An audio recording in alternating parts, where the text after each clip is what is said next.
allons tout d'abord faire un résumé de la page précédente, de la fin de la page précédente, c'est-à-dire Daf Bet Amud Bet. Notre Mishnah autorise d'irriguer un champ assoiffé durant Chol HaMoed et durant l'année de la Shemitah. Sur cela, la Gemara objecte en disant que durant l'année de la Shemitah, tout travail de la terre est interdit. Abaye répond et nous dit que la Mishnah parle de la Shemitah à l'époque actuelle, après la destruction du Beth Amikdash, durant laquelle les travaux de la terre ne sont pas interdits par la Torah. Rava, lui, dit qu'il s'agit de la Shemitah à toutes les époques. Notre Mishnah parle de toutes les époques. Et que les travaux majeurs sont interdits par la Torah, alors que les travaux dérivés ne le sont pas. Et là, nous commençons le Daf Gimel Amud Aleph, c'est-à-dire la page 3a. Nous sommes en haut de la page. Toldot, Lo Asar Achamana, les dérivés, la Torah ne les a pas interdits. Dirtiv ou Bashana Shvi'it Shabbat Shabbaton Yihye La'aretz Sa'adecha Lo Tizra Vegomer. Ainsi qu'il est écrit dans Vaïkra, chapitre 25, verset 4. Et la 7e année, un repos absolu sera accordé à la terre. Ton champ, tu ne sèmeras pas, etc. Quelques explications. Il est aussi écrit à la suite, ta vigne, tu ne tailleras pas. Interdiction d'élaguer. Le produit spontané de ta moisson, tu ne couperas pas. Et les raisins de ta vigne intacte, tu ne vendangeras pas. Et là, la Gemara, donc, va commencer à raisonner. Mikedi zmira bichlal zria, uvtsira bichlal ktsira, le ma'il cheta katvinu rachamana, le mimra de ahan et tuldot michayev, aharinaita la mechayev. Puisque l'élagage fait partie de l'interdiction de semer. En effet, élaguer permet aux futurs fruits des branches qui restent de mieux pousser. Et donc cela revient à semer. Et que la vendange fait partie de l'interdit de moissonner. Alors, pour quelles raisons la Torah les a aussi explicités? Nous aurions pu les déduire de l'interdiction de semer et de l'interdiction de moissonner. Et la réponse, c'est que c'est pour nous enseigner que c'est en faisant seulement ces dérivés que la Torah rend passible. Sur les autres dérivés, par contre, si les autres dérivés y sont faits, on n'est pas passible. Et la Gemara pose une question. Vélo, et non, il n'est pas passible. Vehatanya, sadecha lotizra vecharmecha lotizmor. Eli el azirura vezimur. Minay lenikush ul idur ul kisuach. Talmud lomar sadcha lo, karmecha lo. Lo kol melacha shebe sadcha, velo kol melacha shebe karmecha. Et voici que la Braïta nous enseigne. Ton champ tu ne sèmeras pas, et ta vigne tu n'élagueras pas.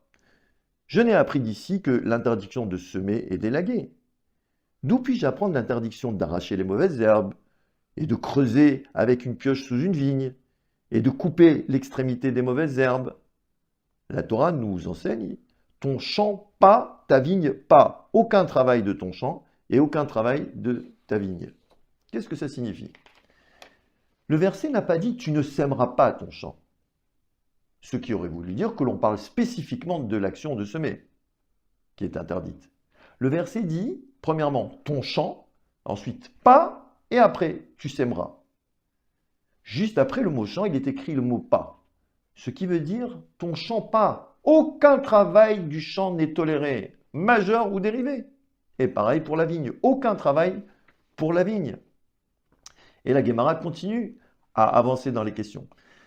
Minayin shen mekarsemim ven mezaradim ven mepasegin bailan Talmud lomar sadcha lo karmecha lo lo kol melacha shebe sadcha velo kol melacha shebe karmecha. D'où puis-je apprendre que l'on ne peut ni élaguer, ni couper les branches sèches, ni soutenir les branches tendres? Ça veut dire quoi soutenir les branches tendres? Rachid nous dit ça veut dire attacher des branches ou des arbres qui sont flexibles, les attacher ensemble pour qu'ils restent solides.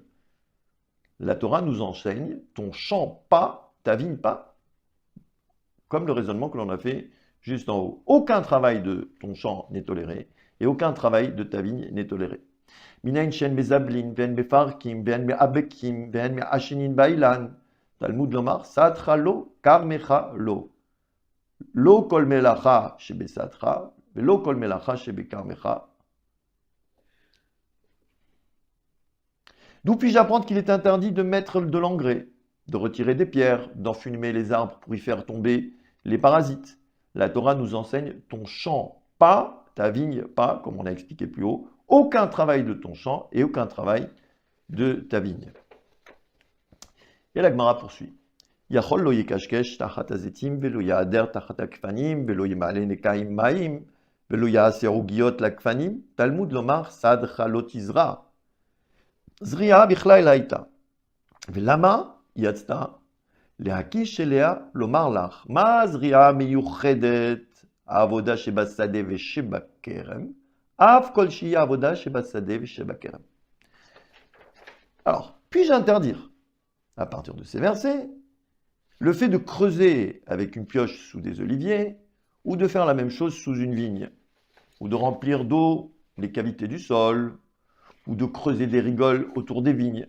La Torah dit, ton champ, tu ne sèmeras pas. L'interdiction de semer faisait partie d'une généralité. Et pour quelle raison en est-elle sortie? Ça veut dire, a-t-elle été spécifiée alors qu'on aurait pu la déduire de l'interdiction générale? Comme le dit le verset, un repos total pour la terre. Donc pourquoi dire semer? S'il y a un repos total, semer fait partie de tout ça. Et la réponse, c'est pour nous apprendre des choses. Pour inclure les travaux similaires est enseigné que de même que semer est un travail spécifique et au champ et à la vigne, et semer est interdit, ainsi seront interdits tous les travaux que l'on retrouve et dans le champ et dans la vigne. Mais, nous dit Rashi, creuser avec une pioche sous un arbre et les autres travaux cités ne se retrouvent que pour les arbres et pas pour les champs. Donc, ils ne sont pas interdits par la Torah. Mais Rashi nous explique qu'en vérité, il y a deux sortes de creusements. Il y a un creusement autour des arbres qui est interdit et un creusement qui est permis. Le creusement qui est interdit, c'est le fait de creuser quelque chose de nouveau, alors que le creusement qui est permis, c'est le fait de creuser d'anciennes rigoles qui avaient été creusées auparavant, durant les années normales, et qui se sont remplies un peu de sable, donc ça nous permet de ramollir un petit peu plus la terre. Conclusion. Arracher des mauvaises herbes serait un travail interdit par la Torah et non pas un interdit rabbinique. Ce qui fait objection à ce qu'a affirmé Rava. Rava nous a dit que les dérivés, eux, ils n'étaient interdits que par les Rabbanan et pas par la Torah. Et Rava répond, il dit non, pas du tout. Midrabanan ou kra asmarta be'alma. En vérité, Rava il nous dit, j'ai tout à fait raison. L'interdiction des dérivés, c'est seulement un interdit rabbinique. Maintenant, vous avez, avec votre raisonnement, déduit que ces dérivés sont interdits par la Torah. Non, ils sont interdits par les Rabbanan. Et les Rabbanan, comme leur habitude, ils trouvent un appui dans un verset de la Torah pour consolider leur takanot, c'est-à-dire les choses qu'ils ont instituées. Et la Gemara continue à poser une question. Vekishkush bishveit mishari.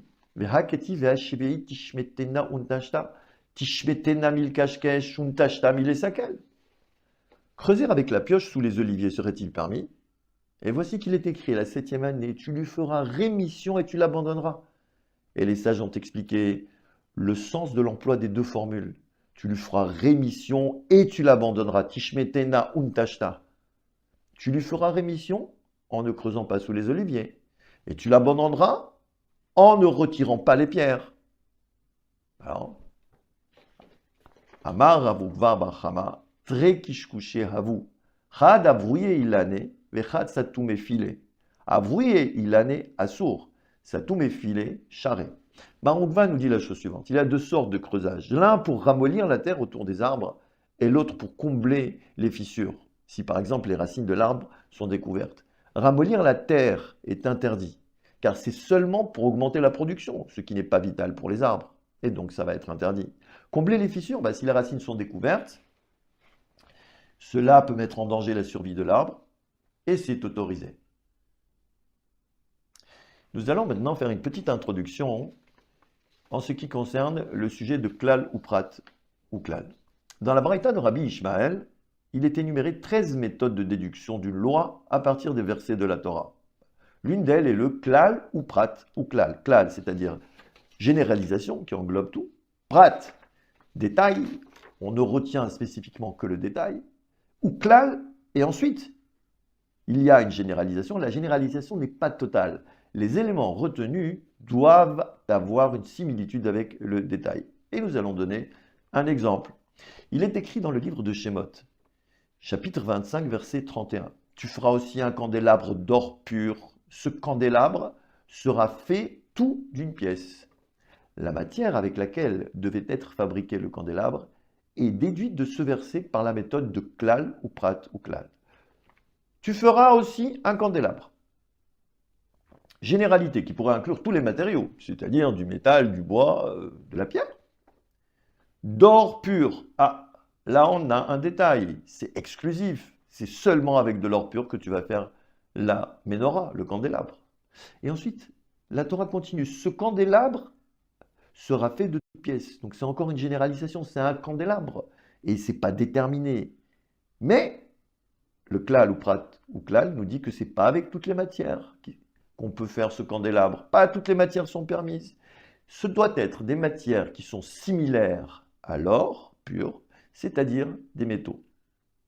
En vérité, si par exemple la communauté n'a pas assez d'argent pour pouvoir faire une menorah en or, ils avaient tout à fait le droit de faire une menorah en plomb, en acier, en bronze, en cuivre, en argent. Nous poursuivons maintenant la Gemara. Itma. Achoresh bashviit, Rabbi Yochanan ve Rabbi Elazar. Chadamar loke, ve chadamar eno loke. Il a été dit dans le Beth Midrash des Amoraïm, celui qui laboure la 7e année, l'année de la Shemitah, il y a Rabbi Yochanan et Rabbi Elazar se contredisent. Qui se contredisent? L'un d'eux dit qu'il est passible de flagellation, loke, malkout. L'autre dit qu'il n'est pas passible de flagellation. Et la Gemara pose une question. Lema bidravi avin amar Rabbi Il'a kamipalgi.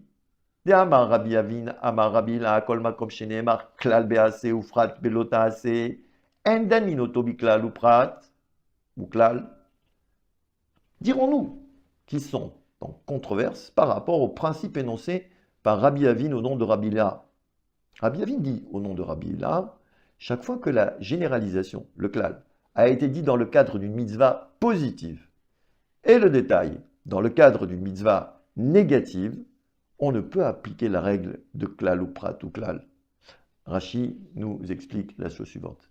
Généralisation dans le cadre d'une positive et détail dans celui d'une négative, comme le sujet qui nous concerne, c'est-à-dire le sujet de la Shemitah. Vayikra, chapitre 25, versets 4 et 5. Et la 7e année, un repos total sera accordé à la terre. Généralité. Ton champ, tu ne sèmeras pas, ta vigne, tu n'élagueras pas. Détail, dans le cadre d'une mitzvah négative. On n'applique pas la règle du klal ou prat, c'est encore Rashi qui nous explique, on n'applique pas la règle du klal ou prat ou klal, bien qu'il soit écrit par la suite, dans le verset 5. Une année de repos pour la terre, ainsi incluant tous les travaux. Ce qui reviendrait à interdire tous les travaux similaires à semer et à élaguer. Dans ce cas précis, selon Rabbi Avin, on n'applique pas la règle du klal ou prat ou klal, mais celle du klal ou prat, c'est-à-dire que seuls les travaux retenus sont ceux qui sont spécifiés, soit semer et élaguer, et pas les autres. Donc, a priori, la marloquette qu'il y a entre les deux Amoraïm serait liée au principe de Rabbi Avin ou non. Alors, on va dire comme ça. La Gemara va nous expliquer. Man de Amar Loke litle de Rabbi Avin. Celui parmi les Amoraïm qui a dit qu'il est passible de flagellation, eh ben, il ne tient pas du principe de Rabbi Avin, qu'il a dit au nom de Rabbi Il'a. Ou Man de Amar eno Loke. Et celui qui a dit, ben non, il n'est pas passible, en le itle din de Rabbi Avin.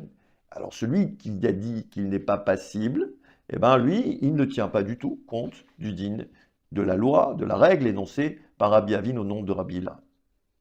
Mais la Gemara va rejeter cette solution. Là, des coulées alma let le de Rabbi Avin amar Rabbi Il'a. Man de amar loke shapir. Non, la Gemara nous dit. Ce n'est pas ainsi qu'il faut interpréter la discussion entre Rabbi Yochanan et Rabbi Elazar, mais ainsi, comme on va le dire. Tout le monde, c'est-à-dire Rabbi Yochanan et Rabbi Elazar, ne tiennent pas du principe de Rabbi Avin qu'il a dit au nom de Rabbi Il'a. Et alors, comment explique-t-on la divergence entre Rabbi Yochanan et Rabbi Elazar? La réponse est la suivante. Celui qui a dit que labourer durant la 7e année est passible se comprend bien, puisqu'il applique la loi du klal ou prat ou klal. Mais celui qui a dit qu'il n'est pas passible, Uman de Amar eno loke, Amar lecha, mikedi zmira bichlal zria, uftsira bichlal ktsira, lema ilcheta katavinu rachamana, lemeimar de ahane tuldot hudim chayev, atulda acharina la mechayev. Introduction. Dans Vaïkra, chapitre 25, verset 4, il est écrit « Tu n'ensemenceras pas ton champ, ni n'élagueras pas ta vigne. » Verset 5, « Le produit spontané de ta moisson, tu ne le moissonneras point, et les raisins de ta vigne intacts, tu ne les vendangeras point. » Et celui qui a dit qu'il n'est pas passible, donc, à propos de labourer, qui n'est pas passible de flagellation, il nous dit la chose suivante, puisque élaguer entre dans l'ensemble général de semer qui a été écrit dans le pasouk, et la vendange entre dans l'ensemble général de moissonner, ce qui a été écrit dans le verset 5. Pourquoi la Torah les a-t-elle cités alors? On peut les déduire. C'est pour te dire que c'est sur ces dérivés qu'il est passible, et sur les autres, il n'est pas passible. C'est-à-dire que labourer, il n'est pas passible pour labourer. Et non, il n'est pas passible, vélo. La Gemara s'étonne. Ve'atanya sa'atra lotizrar vechar mecha lotizmor, en li elaziru avezimur, minain li nikush loidurul kisoar, Talmud lomar sa'atra lo, kar mecha lo, lo kol melacha shebesatra, velo kol melacha shebekar mecha.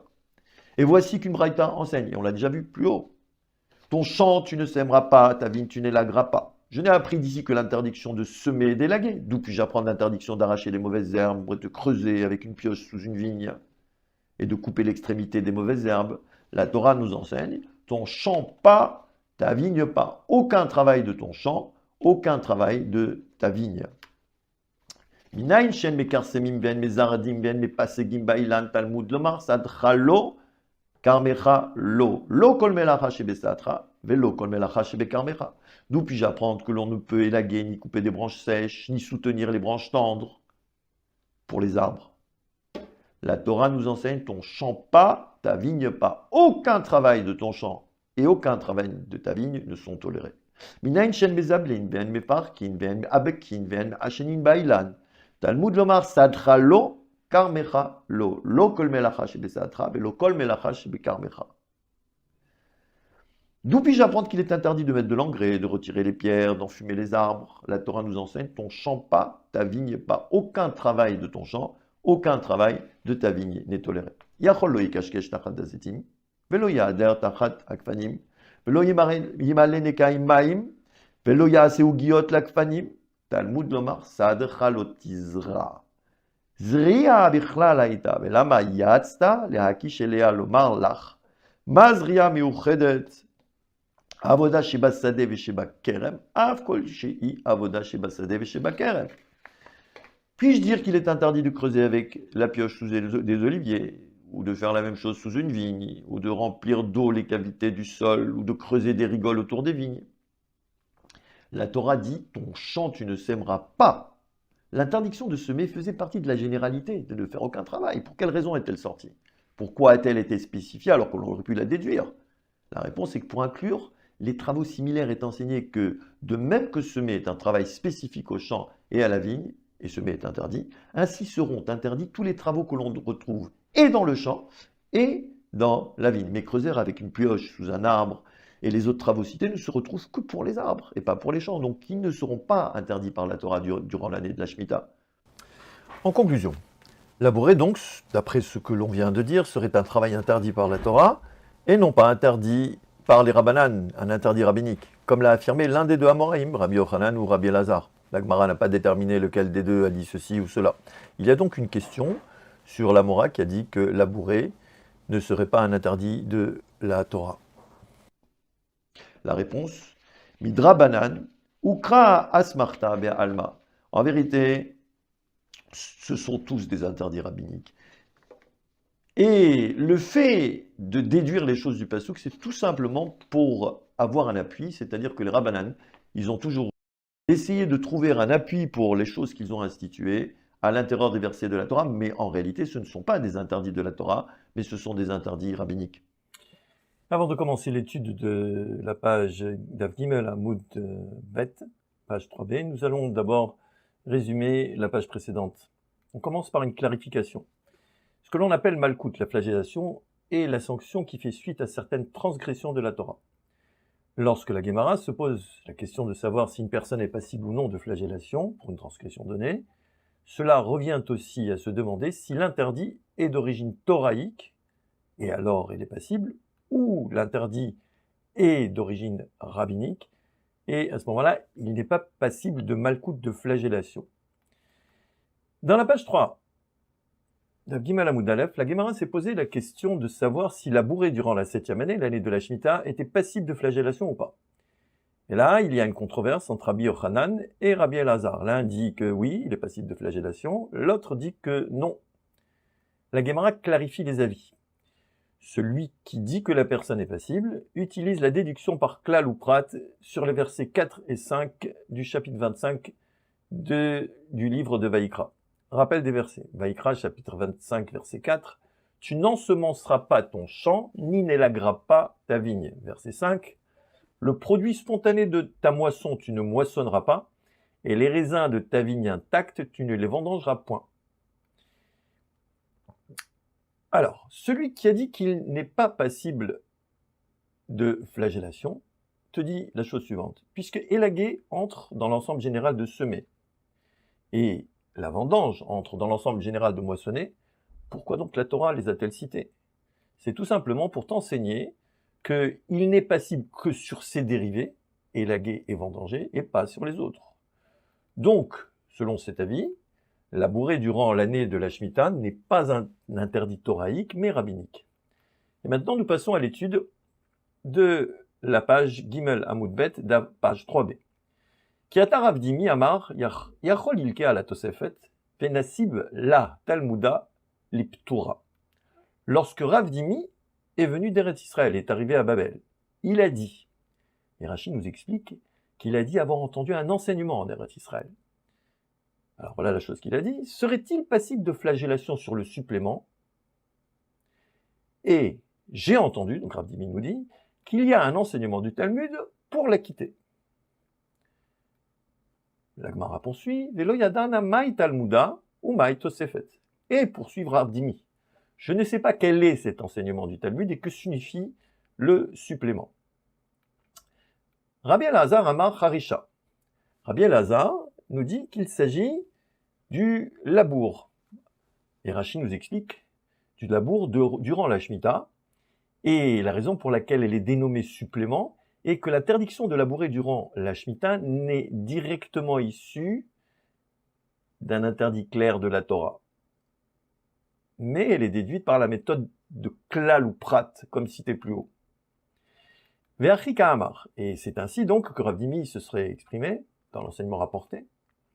Sera-t-il passible de flagellation pour le labourage dont l'interdit est déduit par klal ou prat ou klal? Et il y a un enseignement du Talmud qui permet de l'acquitter. Car si cela était le contraire, tous ces détails cités par la Torah n'ont pas d'utilité.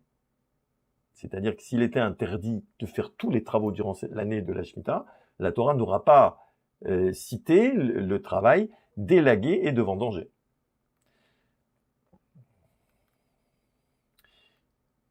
Un peu plus de détails, c'est-à-dire que si le labourage était interdit, pourquoi la Torah aurait-elle cité à propos de la Shemitah dans Vaïkra, chapitre 25, verset 4, « Tu ne sèmeras pas ton champ, ni n'élagueras pas ta vigne. » Élaguer, c'est égal à semer. Pourquoi? Parce que lorsque l'on élague, lorsqu'on enlève des branches dans les arbres, on permet aux autres branches et aux fruits de pousser mieux. Donc, a priori, il aurait suffi d'interdire les semailles, qui seraient sanctionnées de flagellation, et l'on aurait appris l'interdiction d'élaguer, qui aurait été, à ce moment-là, par déduction, interdit aussi, et sanctionné par flagellation. Chapitre 25, verset 5. « Le produit spontané de ta moisson, tu ne moissonneras pas. Et les raisins de ta vigne intacte, tu ne vendangeras pas. » À vendanger, c'est égal à moissonner. Il aurait suffi d'interdire de moissonner, qui serait sanctionné par flagellation, et l'on aurait appris l'interdiction de vendanger, qui serait aussi sanctionnée de flagellation par similitude. Donc, si la Torah a cité élaguer et vendanger, c'est pour m'enseigner que ces travaux seulement sont interdits durant la Shemitah, et pas les autres, comme labourer, par exemple. Ça, c'était l'avis de Rabbi Elazar. Rabbi Yochanan Amar, Yamim sheosifu chachamim lifnei Rosh Hashanah. Rabbi Yochanan, il nous dit qu'il s'agit des jours que les sages ont rajoutés avant Rosh Hashanah de la 7e année. C'est-à-dire les jours précédents Rosh Hashanah de la 7e année, durant lesquels les sages ont interdit tout ce qui était interdit durant l'année de la Shemitah. Ve'achika Amar, Yachol lilke al atosefet Rosh Hashanah de Atia mi becharish ou bakatir tishbot. Et voici ce qui est dit dans l'enseignement rapporté par Rav Dimi, d'après Rabbi Yochanan. Sera-t-il passible de flagellation pour le labour durant la période supplémentaire que les sages ont rajoutée avant Rosh Hashanah et que l'on déduit du verset de Shemot, chapitre 34, verset 21. 6 jours tu travailleras et le 7e jour tu chômeras. Du labourage et de la moisson tu chômeras. Si la Torah parle en effet ici de la 7e année et non pas de Shabbat, pour lequel l'interdiction d'effectuer un quelconque travail est déjà connue, donc on parle d'autre chose. Rashi nous explique que ceci est écrit plus loin. S'il n'y a pas lieu d'interpréter cette interdiction pour la 7e année elle-même, ainsi qu'il a été expliqué plus haut, puisqu'il est déjà écrit dans Vaïkra chapitre 25, verset 4, « Tu n'ensemenceras pas ton champ, ni n'élagueras pas ta vigne », utilise ces mots a priori superflus pour interdire le labour et la moisson durant les jours de la 6e année qui précèdent la 7e année, au cours de laquelle donc ces travaux sont interdits. Venasivlah Talmuda Liptora Kedebaina Lememar Lekaman. Et il y a un enseignement du Talmud qui permet de l'acquitter de la flagellation, comme nous allons le dire plus loin. Rashi nous explique que l'enseignement de l'interdiction de travailler la terre la 7e année vient de la similitude avec les interdictions du Shabbat hebdomadaire, car dans les deux cas, il est écrit Shabbat, Shabbaton, un repos absolu. Et la Gemara se pose une question. Ma yaimim shelifnei Rosh Hashanah, keditnan, ad matay chorshin besade ilan, erev shvit, bet shamay omrim, kol zeman shiafe la peri, uvet hillel omrim ad atzeret, ou krovim divrei elu, liyot ke divrei elu. Que signifient les jours qui précèdent Rosh Hashanah de la Shemitah, de la 7e année? Le sens nous en est donné par l'enseignement d'une Mishnah. Jusqu'à quand a-t-on le droit de labourer un verger la veille de la 7e année, c'est-à-dire durant les jours qui précèdent la 7e année? Les sages de Beth Shammai disent « tant que cela est utile aux fruits ». Rashi nous dit « tant que le labour est utile aux fruits qui ont poussé durant la 6e année ». Cela signifie que c'est aussi à proximité de Shavuot. Mais après cela, c'est interdit, car il semblerait préparer les fruits de la 7e année, c'est-à-dire préparer la terre pour la 7e année. Et les sages de Beth Hillel disent jusqu'à Shavuot. Et, nous dit la Mishnah, les paroles des uns de Beth Shammai sont presque similaires aux paroles des autres de Beth Hillel. Ça, c'était pour le verger. Et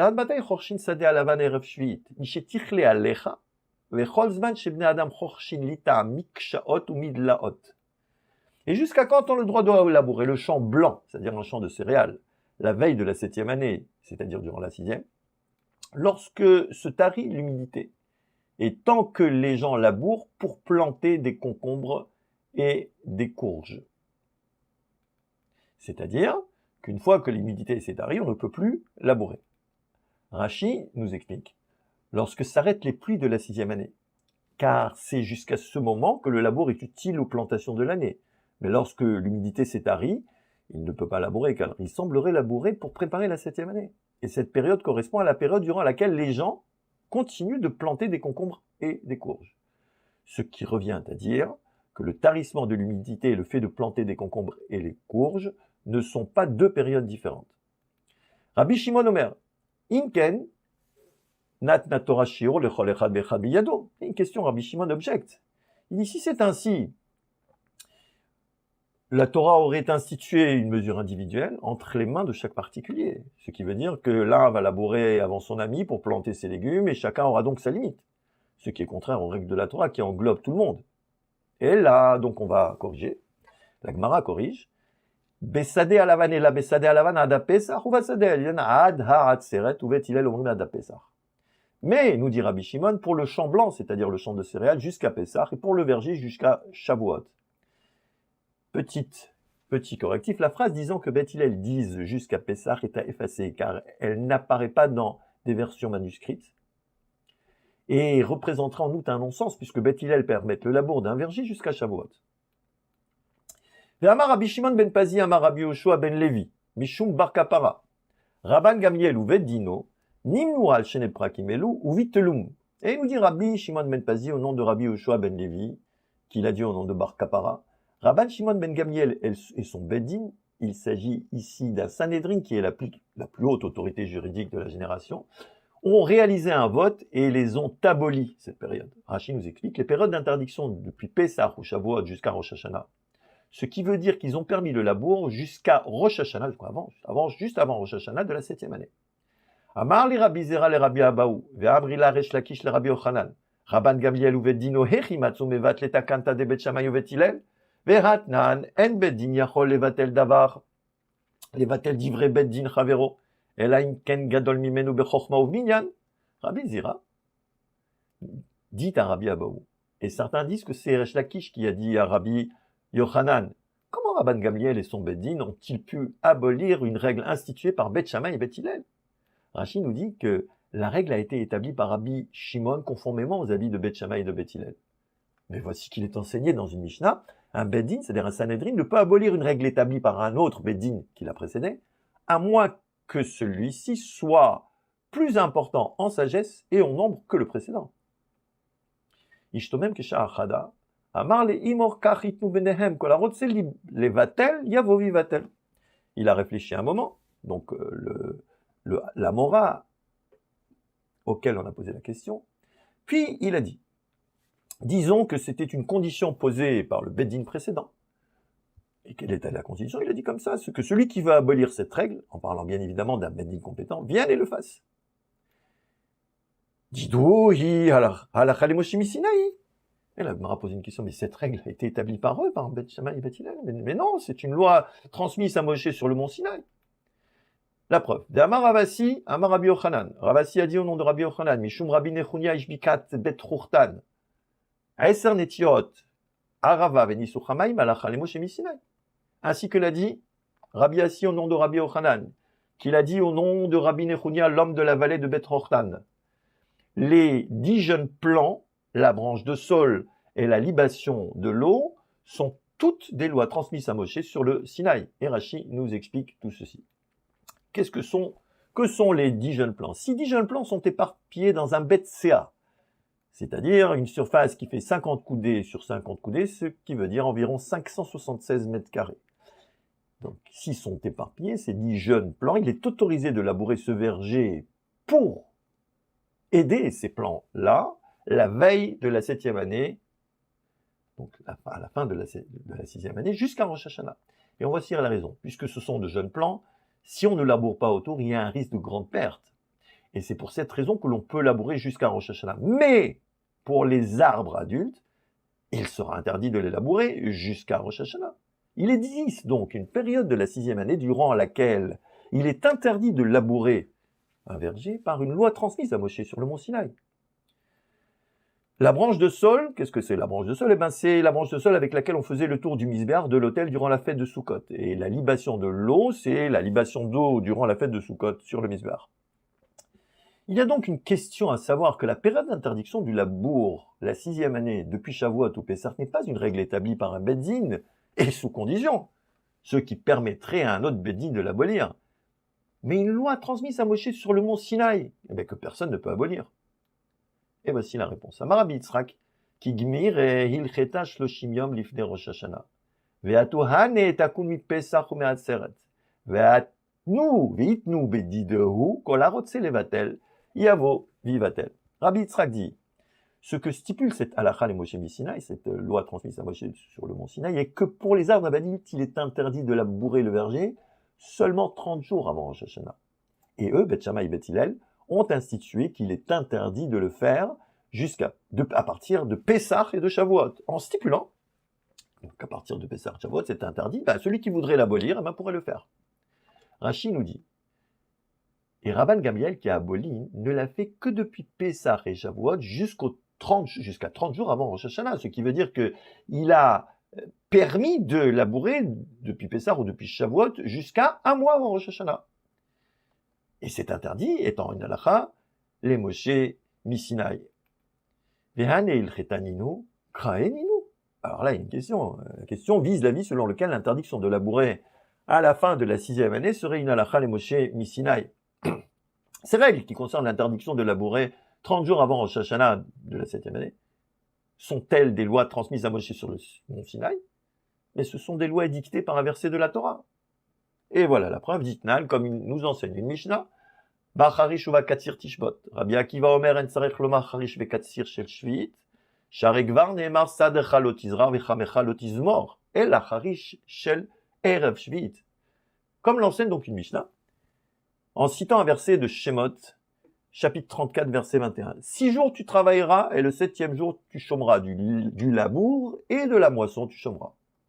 Rabbi Akiva dit, il est inutile de dire qu'il s'agit de l'interdiction de labour et de moisson durant la 7e année, car il est déjà dit dans Vaïkra chapitre 25, verset 4, tu n'ensemenceras pas ton champ, ni n'élagueras pas ta vigne. Donc il s'agit du labour de la veille de la 7e année, donc un peu avant que la Shemitah elle arrive, pour préparer, a priori, pour aider la croissance des fruits qui vont rentrer dans la 7e année. Et dans la page 4a d'Avdalet Amoud Aleph, Vekatsir Shel Shevi'it, et il s'agirait donc de la moisson des fruits qui ont poussé la 7e année, Shiatsa les Motsei Shevi'it, et qui sortent vers la 8e année.